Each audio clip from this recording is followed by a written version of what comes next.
Hi friends. So we're going to continue our lesson about the letters to the seven churches found in the book of Revelation.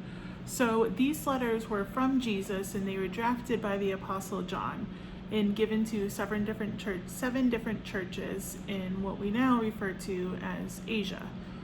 So there was this really rich and beautiful city in John's time, and it was a fabulous place to look at. I am sure it was gorgeous.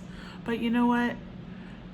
It wasn't very easy being a Christian there, because they believed in this town that you should worship your leader, which was named Caesar. It was not God, it was Caesar.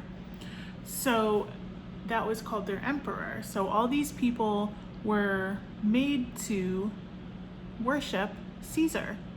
And so it was really hard being a Christian, because we know that the only person that we should worship is God, right?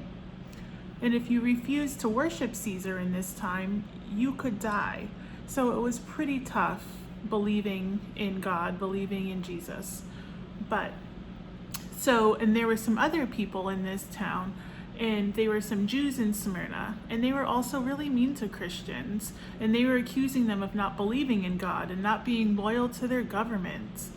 But many of the early Christians, including John, still identified themselves as being a Jew, and there was nothing wrong with being a Christian Jew, but it's just that some Jews in Smyrna were not worshiping the true God, right?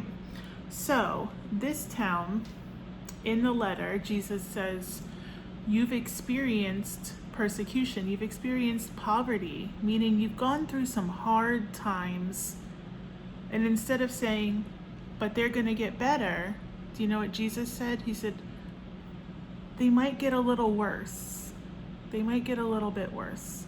You might go to prison. You might even be killed for believing in me, for believing in God. Can you imagine what a rough place to be a Christian?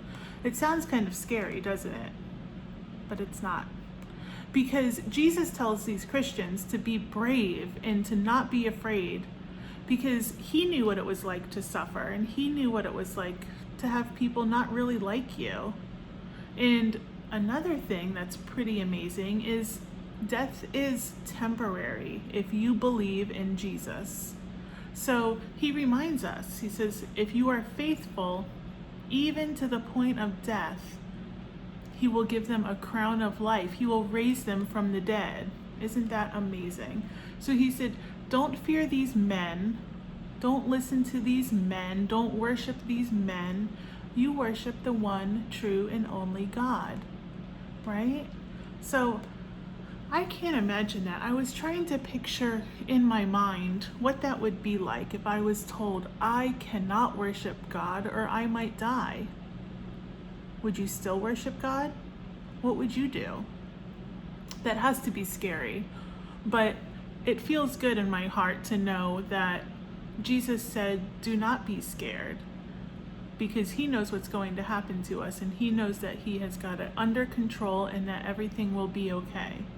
Now, there are some points in life that, you might get scared, right? You might get nervous.